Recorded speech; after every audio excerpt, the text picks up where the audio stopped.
Thank you. Great room here. Thank you for coming in.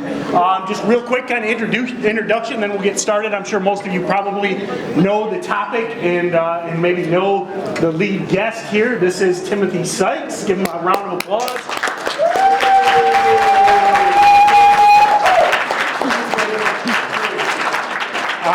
Well known for turning his bar mitzvah money from $12,000 into $1.2 million while he was still in college. 1.65. 1.65. Sorry to round up. Okay. Sorry to round up. Take $450,000 away from me. Yeah, and then I am Tim Bowen. I am a longtime student of Tim Sykes. When Sykes started teaching in 2007, 2008, I like to think I was one of the first kind of single-digit subscribers to Tim. Learned short selling, particularly, as well as trading these low-price stocks that we're going to talk about tonight. These big movers, big moving stocks, and Tim has been doing it for 20 years now.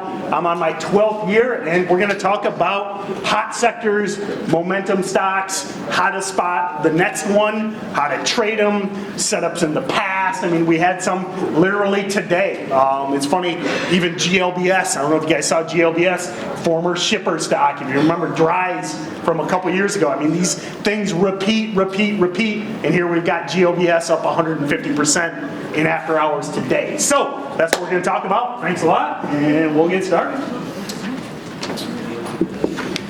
So, Tim, why focus on hot sectors? So first of all, thank you everybody for coming. I appreciate this. I haven't been in New York in a while. I literally just got off the plane from Australia, so I'm sorry if I'm a little out of it. I might be a little more polite than usual. It might be weird. I don't know. Just get confused like I am. You want to trade hot stocks. You want to trade volatile stocks. You have to remember, trading is very tough.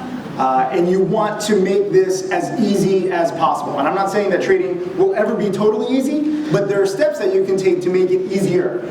Focusing on very predictable patterns that happen again and again, not necessarily every day. Trading less. There's a reason why brokers don't necessarily like me, because brokers just want you to trade and trade and trade and churn your account. That's how they make money.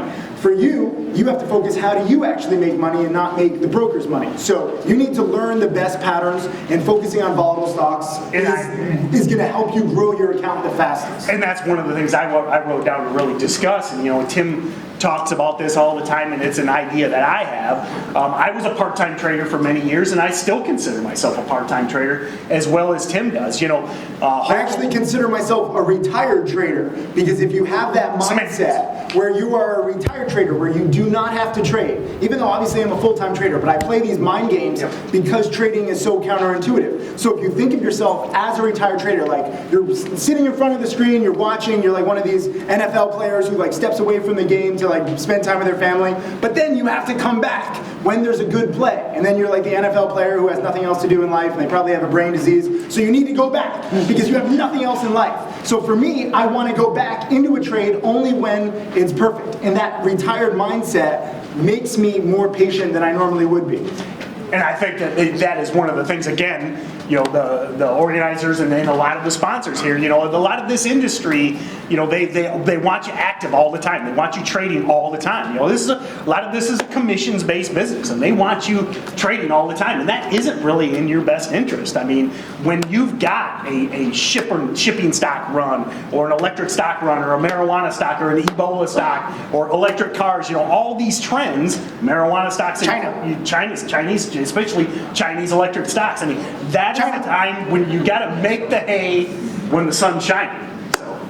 You do need to be prepared, and that's what this is all about. Yes. Not that, I'm not retired. I just say that to get me to trade less. When there's a hot play, I drop everything. I actually missed my college graduation for a trade. I was down in New Orleans. My grandparents were sitting in the hot sun. They called my name twice. I was back home making a trade. I made about $12,000. So it was actually a good trade, but I regret that. You're going to have to make life choices. The good thing with trading is that you can choose every single day. You can say, hey, I have a fever today. I don't feel like trading. I'm hungover as shit. Like, I don't want to trade today. Or it could be to do something good. Perhaps you want to spend some time with your family or something like that. It doesn't have to be sickness. I'm just giving you an example. Okay, all right, fair enough. They're just two examples. I'm just saying, the choice is yours, okay? This isn't a normal 9-to-5 job. That's the beauty of this industry. Like, you don't have to wear a suit. I'm wearing sweatpants because I've eaten a lot and I got fat. This is the only thing I can fit into right now. Like, I'm wearing sweatpants. It's fantastic. I'm wearing sweatpants to a professional conference. Think about that for a second. Like, this is something where you can tailor your entire life if you are prepared. If you beat the industry stats, where frankly a lot of people are confused, they're trying to trade anything. Like, don't forget that you have to study your butt off. You're seeing me 20 years into my journey, and I've been studying pretty much every day. If I'm not trading, I'm still studying. Yeah, and that's where it comes in. These trends, these sectors that come, I mean, the patterns repeat, the ideas repeat. We're looking for volume, we're looking for news, and that's where you've got to study, you've got to prepare so that you can catch the next one. And just like shipping stocks are back today, I mean, these are the same tickers that ran 2 years ago. They ran a year ago. They repeat. When they get news, when they get volume, that's what you want to look for. If you're ready, if you're trying to trade every day, pressing buttons all the time, you're churning commissions, you're grinding down your account, and then when that opportunity does come, you're not ready. And this is the beauty, like part of the reason why it repeats is because, traders like you and traders all over the world, they remember. The longer you're in this game, you're going to start to remember specific sectors, specific stocks, and they run time and again, and they become kind of like your friends. Like, this is a lonely business. Like, it's a good life that you can earn your way through, but at the same time, you're basically sitting in a room with your laptop, with a computer alone, and these stocks can become your friends. I know it sounds crazy, but the shipping stocks have made me money quite a bit. They've been very good friends to me, okay? They're very reliable friends. They're good friends. They pop up every few months, every few years. I'm like, how are you doing again? And they hand me a few $1,000s more times than not. That's a good friendship. So on that note, we've got people from all over. We've got Forex, we've got options, we've got cryptos, all of these different niches. Explain to everyone here why low price stocks, why focus on these repeat runners. Why is that what works for you, and why is that something that you think they should be looking at? Yeah, so, I never chose to be a penny stock trader. This is pretty much the most universally hated niche in all of finance. It's like, hey, I'll go in there. I just think that because of all the hate, because of all the narrow-mindedness, where it's like, oh, they're all scams, it's all manipulated, you can't do that, that opens up opportunity. A lot of people, if you talk to them at this conference or any conference around the world, they purely stay away from penny stocks. No matter if you show patterns, no matter what rules, no matter what successes you show, they just are so anti-penny stocks. And I'm very thankful for that, because all the smartest people, all the richest people that I know stay away from this niche. So I'm competing against morons, absolute idiots. And I make an analogy. It's like playing basketball against midgets. Like, nothing against midgets. I have several midget friends, but if they ever play me in basketball, I'm going to block the shit out of them. They're not going to score a basket. I'm not going to have compassion for the midgets. Like, they already get enough attention. So for me, with penny stocks, it's playing against kind of like mental midgets. You're not competing against hedge funds or algorithmic traders or any big money.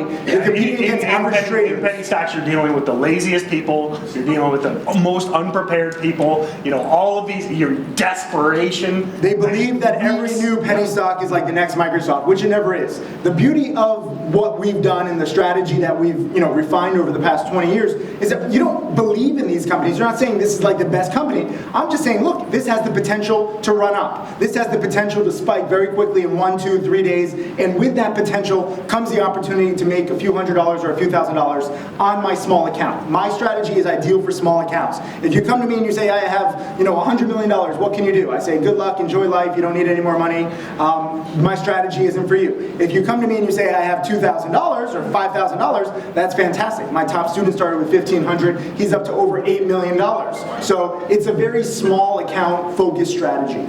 Yeah, and what the greatest part about this, what I love, is these, as we mentioned earlier, these moves repeat, and there's so many of them that are multi-day moves. We talked about this morning BPTH. I mean, this stock has been in play for literally 2 weeks. I mean, you can use scanners. Obviously, I represent Stocks to Trade, and I've got another presentation tomorrow where we'll talk about this type of stuff. So you can screen for these criteria. The low float stocks is one of the hottest sectors for years now, and the greatest part of it is you get these multi-day moves. So if you're a part-time trader, if you got to work that day, you can run scans at night. You see that volume, you see the past, you look at the past patterns, and then they'll quite frequently spike several days. I mean, I remember watching your DVDs from 12 years ago and the supernova pattern. I mean, these were week-long moves, and it still repeats today, all these years later. And I think the good thing with that is that, you don't have to be glued to the screen. Yes. Like, I'm trading from literally everywhere. This is one of your bullet points? Yes, it is. And it's kind of cool. Like, I love traveling. Trading has given me the opportunity to travel everywhere and still, make money from anywhere. Sometimes I lose money too. I don't want you to think I'm perfect. I win about 70% of the time. But because you don't have to be there for the exact moment when the news breaks, you actually shouldn't be. BPTH actually had a bigger spike on day 2 after the news was already out on day 1. So it's kind of crazy. The best patterns, you don't have to be there every single second. That gives you a little more freedom than, a lot of these other niches where, if you're trading a lot of these big names, these big companies and like currencies, you have to be there. Like, news hits so quickly, and again, you're competing against hedge funds.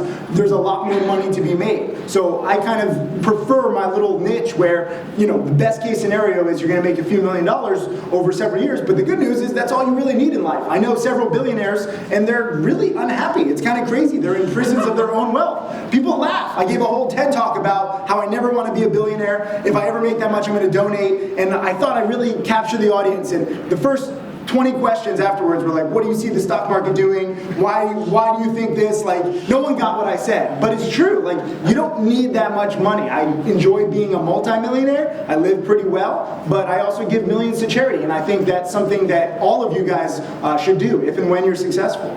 So let's talk a little bit about process. So that's one of the agenda items for tonight. So, we talk about BPTH, we talk about these shippers, we talk about the weed stocks.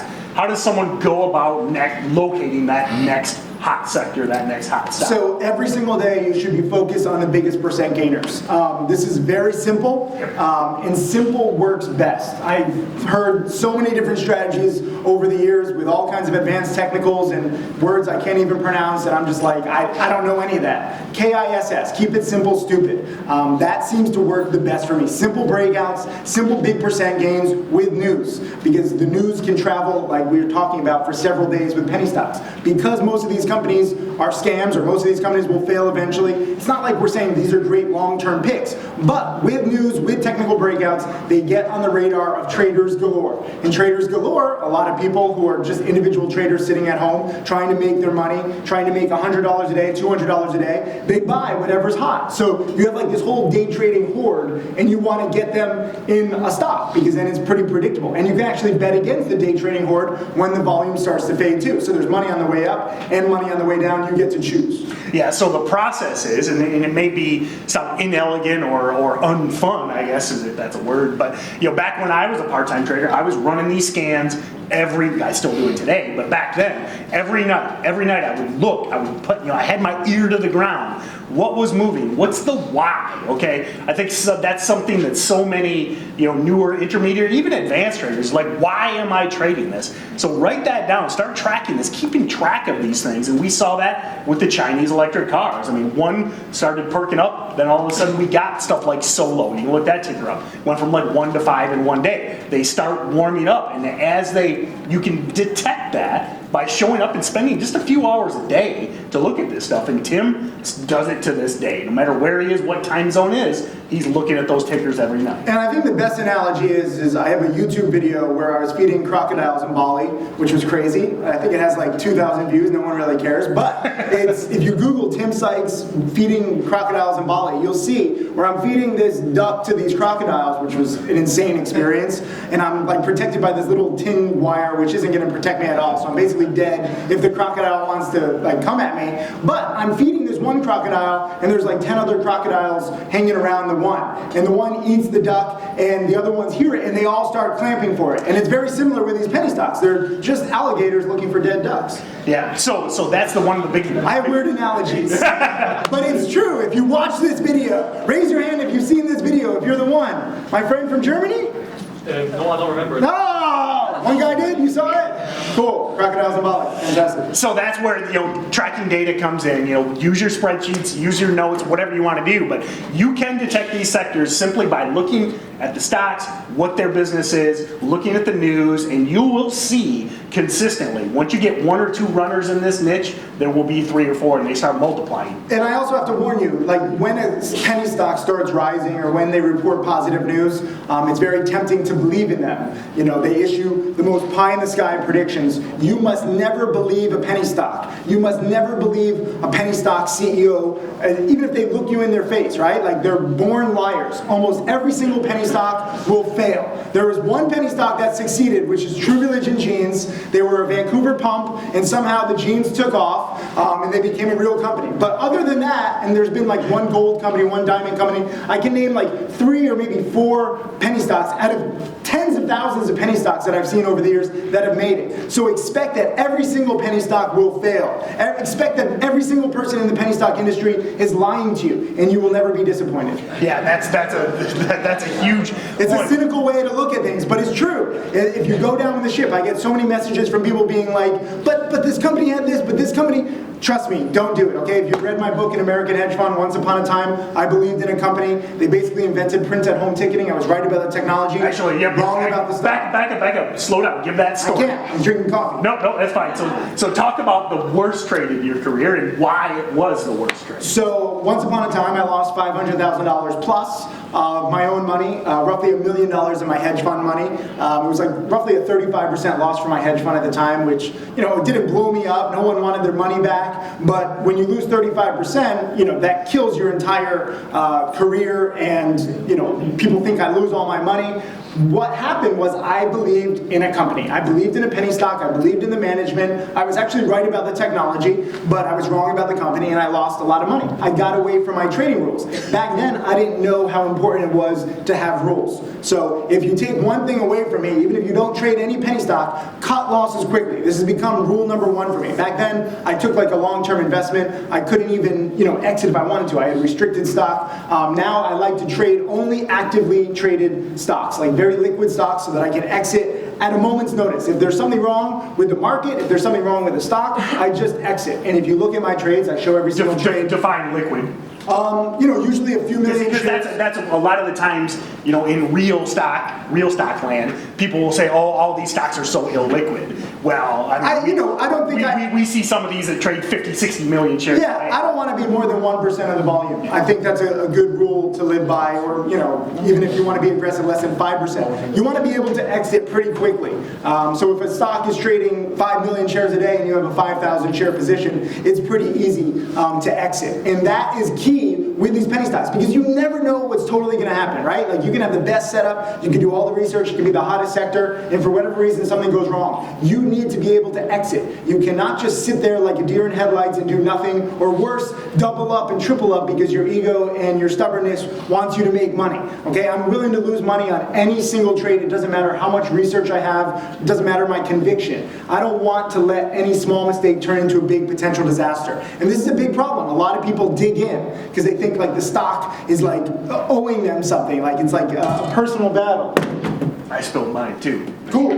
That's what cool people do. Yeah. Yeah. The bad boys of finance. So finish your story on your what happened with that. Sorry about that. Big loss.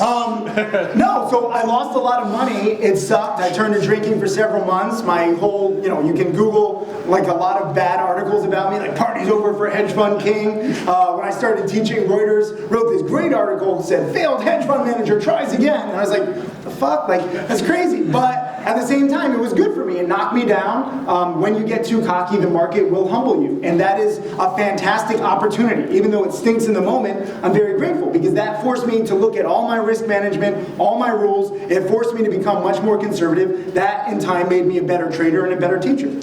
So let's talk about some of these past sectors. You know, what are the most that come to mind to you that have ran and continue to run? Yeah, so, you know, Bitcoin, cryptocurrency, weed, and CBD. These are like the 4 sectors. A lot of people have pie-in-the-sky predictions like Bitcoin's going to change the world. Well, why are only 4 out of, you know, 500 of the biggest companies using it? Like, you know, CBD, it's changing the world. world, and it's just not. A lot of this is hype. If you remember the acai berry from a few years ago, this was like the biggest internet affiliate marketing scheme. This berry is going to cure cancer. It's going to do everything. Sure, it tastes good. It's good at Jamba Juice, but it does fucking nothing. So for me, it's like I recognize these hype sectors. I recognize that they can explode. Like Bitcoin went a lot further than I thought and a lot of people thought. But you can ride it up. Just don't think that this time is different, because it really never is. Maybe Bitcoin in the future will go to $1 million, but not this run up. You have to try to take the meat of the move on the way up. And usually I sell too soon. There was an environmental shrimp company, SHMP, which recently went from like 2 cents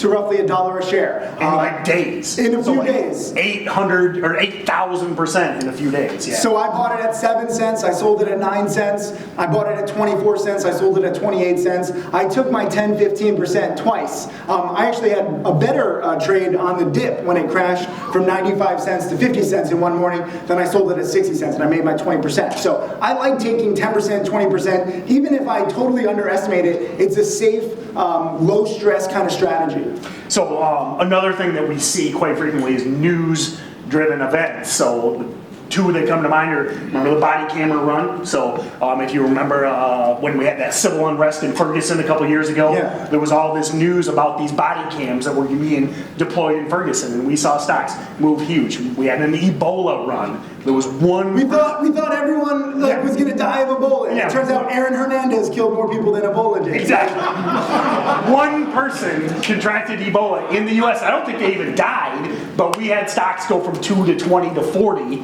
I mean, some of the biggest short squeezes, biggest moves ever, simply because of one person. So those it was one person, but maybe 10,000 news articles. So the press can really influence sectors. Exactly. Yes. It's not just about reality, it's perception. With penny stocks, it's perception over reality. So for me, I don't care if the company is going to be totally bankrupt in a year. If there's 50 articles saying that it's good right now, I'm going to try to ride that hype. And then I'm also going to recognize that that hype might be very short term and you can actually short sell. So I've made millions of dollars going long, made millions going short. You get to choose. The cool thing about trading is I encourage you to try different strategies. You might leave here and think, penny stocks, what a waste. That was ridiculous. The only funny part was Tim, knocking over a chair. That's fine. I don't mind. I just want you to keep an open mind. I see too many people where they just turn themselves off from a strategy for no reason, just because of what other people say. I encourage you to look at the data. This is why I have 1,000+ free videos on my YouTube channel. This is why I show every trade that I've done for 20 years. I'm used to people not believing me, okay? When you say you turn a few thousand into a few million, it's on me to actually prove it. And I have so much data to prove it. If you don't see that, then that's on you. I can try as much as I can. The cool thing, Michael Good couldn't be here. He has a back waxing session. He does it every week. But my first online hater, Michael Good, it's a long process. It's like a 2-week process because he has a lot of fur. It's like a pale Wolverine. And so he couldn't be here because he's doing that, but he was my first online hater. He wrote a blog post that said, Timothy Sykes is full of BS. You can still Google it. And I went back and forth with him in the comments. Now he's made over $2 million. He still has a hair problem. You need to make more money than, if you have like a big problem like that, I think he spent like $3 million on hair treatments, but aside from that, I can't help him with his genetic deficiencies. All I can try to do is help him make enough money. CRISPR. We've seen some CRISPR stocks moving. I mean, I don't know. I don't have all the solutions, okay? I can just teach you a strategy where hopefully you can make enough to at least pay for a lot of the treatment, if not all the treatment. A lot of people have a lot of treatments. It's very expensive. So you and I both, we've been part-time traders, we've been full-time traders, staring at that screen 12 hours a day. What, if you, to the the attendees here, they're looking to make that money to grow their account. What is the best way? I mean, do you think the best way is to sit there and stare at that computer 12 hours a day, or how do I walk out of here tomorrow? No, I think you should watch Bandersnatch and try to pick the right conclusions on Netflix. I gave up. I gave up too. It's so fucking boring. Oh my god. But no, if you look at every single stock and you look at every single sector, you're going to come away being like, I don't know what I'm looking at. It's just looking at, random stuff. For me, I want to focus on the most predictable patterns. So some days, literally, I don't look at anything. If there's no big percent gainers, there's nothing for me to trade. There's nothing for me to study. I go back and study the past. So I'd rather you guys study the past rather than always study the present. The past has so much potential for you, and a lot of people don't think it's applicable. People are like, why am I looking at a video lesson from 4 years ago? Well, because that pattern can happen again. I'm basically a glorified history teacher, right? So I'm teaching about historical empires like the Roman Empire, the Byzantine Empire, the Egyptian Empire, and you learn from those past empires. And for me, it's stocks. Like, we don't realize that a lot of the biggest stocks in the past, like, AMF bowling alleys, that was one of the biggest, most successful stocks from several decades ago. Washing machines, Maytag, like, these were popular things, and the same kinds of patterns happen now, even though bowling alleys and washing machines are not, sexy sectors anymore.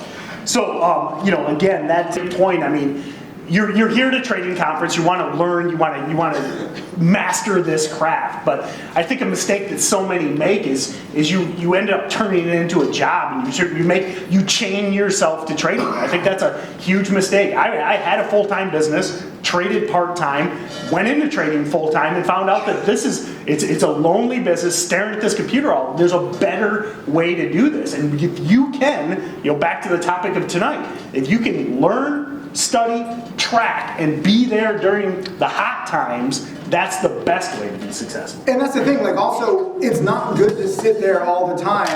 Yeah, knock it over. Do it. Yeah, it feels good. Oh, man, you're aggressive. I didn't break anything. I just knocked it over. Oh! Yeah! Let the mother...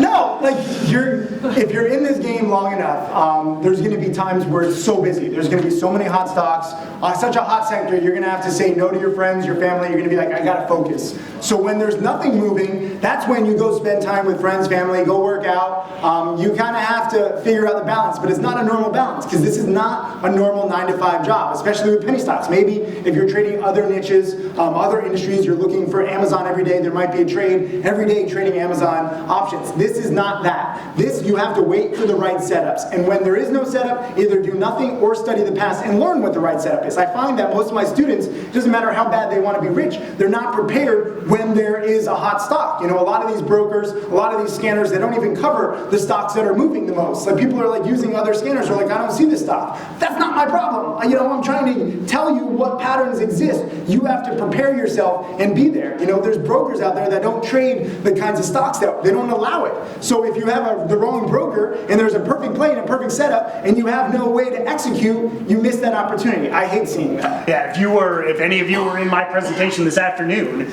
I mean, one of the things a lot of the presenters here do, and it's fine, they're showing you stuff from 6 months ago, a year ago. They've got slide decks that are 6 months old, a month old. In that, I mean, again, you were there, you saw it. We spotted stocks on those scans that were on the watch list from this weekend live. I went in with no net, using the tools that Tim and I use, Stocks to Trade, the other screeners. I mean, live, spotted stuff like TUM, GLBS, BPTH. I mean, I went in, I was prepared, but I just was like, hey, I'm going to show them how to use this stuff, and it was there. I'm not showing you slides from 6 months ago or a year ago. These things repeat, and you can find them. I'll show you slides from 6 months or a year ago. Well, I'm still interested in the past. For me, I agree. The past is endlessly interesting. Like, it's crazy. When several of my top students come to me, they're like, the patterns are the same. Like, I thought I was crazy at first. Maybe I am. Maybe this is all, Elon Musk's simulation, right? Like, thank you for simulating this awesome life. In my past life, I was probably like a slave or something who got raped every day, because now this life, I am golden. So go back to that studying, okay? You talk about studying, you talk about these repeating charts. How do I do that? I mean, how do I start looking for these so that I can see the next one? Yeah, I have endless video lessons just showcasing everything that I've learned over 20 years. I've basically been obsessed with just documenting everything, because again, most people think that I'm full of BS. Most people think that penny stocks, you should stay away. So I'm just documenting every single run up, and it's crazy if you look at enough of my video lessons. I have 6,000 video lessons. Have fun. They're only in 5-minute increments. It's about 450 hours worth of study. But you start seeing the same kind of stuff. This is not rocket science. The beautiful thing with penny stocks, like I said, there's no big money able to be made. Like, you're not going to make $10 million in a day or $100 million in a day. So all the smartest people are not involved. So the average person, and I don't say this to put people down, I just say that the average person, it's all based on psychology. So if he sees or she sees like a CNN article, along with a Market Watch article, along with a Bloomberg article about some hot sector or hot stock, like, they're most likely going to buy. And when enough people buy a stock all together and you get the day trading horde involved, it creates the same pattern. It is beautiful. It's not exact science. Again, I lose, a third of the time. So sometimes you might have the perfect setup and it just doesn't work for whatever reason. But more times than not, these patterns repeat. And it's your job to study the past so that you can be prepared. Yeah, and that's, it's something I talk about is, and I've learned this from Tim over the years, is, is building that case. I mean, put all of your research together and see how these things repeat. And whether you trade them or not, I go back to when I got started, I used to print the charts and write notes all over them. I mean, they're all chicken scratch notes, but I would be like, this looks like this looks like that. And you can see after a week, after a month, same thing happens, same tickers. And that's how you're ready. So again, if you see stuff like GLBS or DRYs or SINO or any of these tops moving on volume, there's a good chance it's going to spike again. And I would encourage you guys to understand that it's not fun to get rich. It's not a fun process. What you're getting involved in is not going to be fun. What this pays for is fun. You're basically putting in time to buy your freedom. I have an article on my blog, timothysykes.com. I have 8,000 blog posts if you want to read a lot. But one of the blog posts is about Ray Allen, who's arguably the greatest three-point shooter of all time in the NBA. He's won 2 different NBA championships with 2 different teams, and he wrote this great article about boring old habits. And for him, it was just practicing shooting threes over and over and over again. And he made thousands of threes during the game, but he shot hundreds of thousands of threes during his practice time. Like, he's practicing. The article is actually fantastic. After he won one of the NBA championships, he went to the dentist the next day, and the dentist was like, "What are you doing? You just won the NBA championship. Like, why are you here?" And he's like, "Well, my tooth hurts. I gotta, go to the dentist." It's just another day. So no matter how successful you are on any one trade or over time, you have to understand that this is a process. It might not be a normal 9-to-5 job, but it is a job, and you have to learn the rules. When I made my first $100,000, I was a freshman in college. I took my entire dorm out to dinner. That was a fantastic night. The next day, I went right back to trading. We were underage. No one even had any drinks. It was only like $800. I encourage you to make money early on. It's fantastic. The younger you get started, seriously, the better, because the more prepared you are. Like, the market will always be there. Penny stocks will always be there. There's always going to be some scams. There's always going to be some upcoming technology. The question is, are you going to be there prepared for it? So I love that a lot of you guys are young and you're getting started, because even if you don't learn it in year 1 or year 2, by year 3, year 4, year 5, I mean, you have to be an absolute moron not to get it after like half a decade. If you're like the dumbest person in the world, if you were like, the movie like I Am Sam or like Forrest Gump, like something like where you have some problem. Forrest Gump was a great trader, man. Forrest Gump invested in Apple. Yeah. It's a little too late for Apple right now, but that's the kind of thing here where you're studying the past, where you can learn the catalyst, you can learn the patterns, and that's it. And then it's rinse and repeat. And then you choose what life you want. You can live in one place, you can travel the world, you have that freedom, and this can basically buy your freedom. Yeah, and then, and again, one of the great things, I'm here obviously representing Stocks to Trade, which is a tool that Tim has helped found. I mean, we have all of those tools built in to scan for these stocks. It is custom built for this niche. It's got everything you need to spot these, chart these, find the news the fastest. It's one of the best. And this is why I teach. A lot of people say, well, if you're so good, why do you teach? Because again, I love this. I love meeting you guys. I love going all over the world, and I have students all over the world, and I have charities all over the world. For me, this is an adventure. And trading these stocks has gotten me here. And Stocks to Trade is actually programmed by my student, Jamil. He saw what I was doing, and he was like, Tim, I love these lessons, but you're totally disorganized. I'm an engineer. Let me clean it up. And so Stocks to Trade is basically a cleaned up version of what I teach. And it's fantastic. I could never have done that. People are asking me technical questions. I don't know if it's Java or HTML. I don't know any of that shit. For me, it's these patterns. That's what I've been focused on for 20 plus years. And that's what I'm trying to teach you. And then everything else is just gravy. Hey, Tim Sykes, Millionaire Mentor and Trader. Thank you for watching my videos. I hope that they help you. I want to share everything that I've learned over the years. You can check out more videos right over there. And also click subscribe so that you can watch all of these videos, get that knowledge, and become my next millionaire student.